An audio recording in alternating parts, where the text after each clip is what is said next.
घर पर तुलसी का पौधा लगाते वक्त रखे इन 20 बातों का ध्यान, हो जाएंगे मालामाल।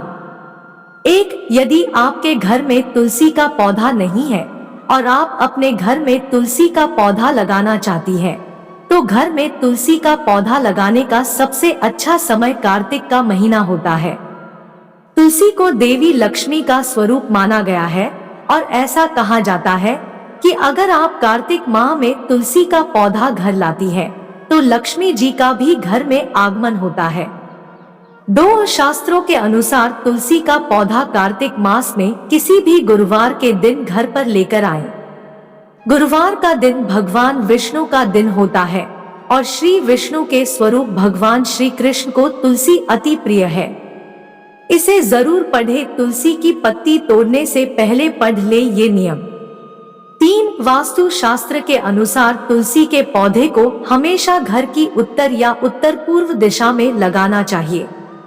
ऐसा कहा जाता है कि इसी दिशा में देवी देवताओं का वास होता है। 4. भूल से भी तुलसी का पौधा घर की दक्षिण दिशा में नहीं रखना चाहिए। यह दिशा पितरों की होती है और यदि आप यहाँ तुलसी का पौधा रखती हैं, तो आपको भारी आर्थिक नुकसान हो सकता है। 5. आप घर की बालकनी, खिड़की या छत पर तुलसी का पौधा रख सकती हैं, मगर वास्तु शास्त्र में बताई गई दिशा का ध्यान जरूर रखना चाहिए। 6. कभी भी घर के प्रवेश द्वारा, आंगन या फिर किसी ऐसे स्थान जहां कबाड़ रखा हो या जूते चप्पल उतारे जाते हो, वहां आपको तुलसी का पौधा नहीं रखना है। 7. हमेशा मिट्टी के गमले में ही तुलसी का पौधा लगाएं। कभी भी प्लास्टिक के गमले का इस्तेमाल न करें। तुलसी के गमले को गेरू से रंगे और हो सके तो इसमें चूने या हल्दी से श्री कृष्ण लिखें। 8. ईशान कोण में भी आप तुलसी का पौधा रख सकती हैं। यहाँ पर तुलसी की मौजूदगी आपको सकारात्मक परिणाम देती है। 9. आप नियमित तुलसी की पूजा कर सकती हैं, मगर संध्या के समय तुलसी को छूना वर्जित है। इसके अलावा आपके एकादशी, रविवार, चंद्र और सूर्य ग्रहण के दिन भी तुलसी को हाथ नहीं लगाना चाहिए।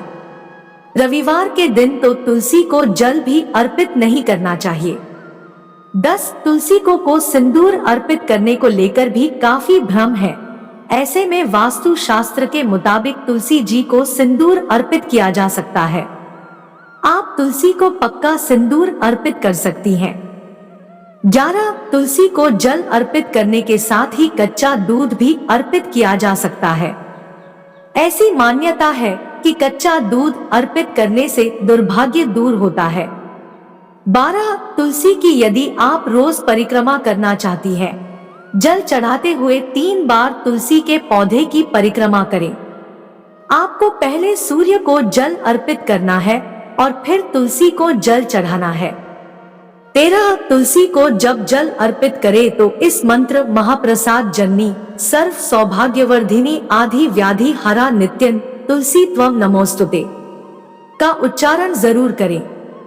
14. तुलसी की पत्तियां श्री गणेश और महादेव को के अलावा आप हर देवी देवता को अर्पित कर सकती हैं। 15. तुलसी का पौधा बुध ग्रह का प्रतिनिधित्व करता है। इस ग्रह को भगवान श्री कृष्ण का ही एक स्वरूप माना जाता है। 16. तुलसी की पत्ती को 15 दिन तक आप भगवान श्री कृष्ण के पास रख सकते हैं। पत्ती के सूख जाने पर आप उसे प्रसाद के तौर पर ग्रहण कर सकते हैं। 17. तुलसी को आमतौर पर लोग लाल रंग की चुनरी अर्पित करते हैं, मगर यह मंगल का रंग है और तुलसी बुध का कारक है। बुध और मंगल मित्र नहीं होते हैं। बुध के मित्र ग्रह शुक्र और शनि हैं। इसलिए सफेद, चमकीली, नीले रंग की चुनरी तुलसी जी को अर्पित करनी चाहिए। 18. रसोई घर या बाथरूम के पास तुलसी का पौधा कभी भी नहीं रखना चाहिए। आप पूजा के कमरे की खिड़की के पास तुलसी का पौधा रख सकती हैं। 19. घर में आपको हमेशा और संख्या में तुलसी का पौधा रखना चाहिए। यदि कि आप 1, 3, 5 या 7 पौधे रखें, कभी भी 2, 4, 6 इस संख्या में तुलसी का पौधा न रखें। 20 अशुद्ध हाथों से आपको कभी भी तुलसी के पौधे में हाथ नहीं लगाना चाहिए। ऐसा करने से देवी लक्ष्मी आपसे नाराज हो सकती हैं। दोस्तों, वीडियो पसंद आया हो तो वीडियो को लाइक और शेयर करें। धन्यवाद।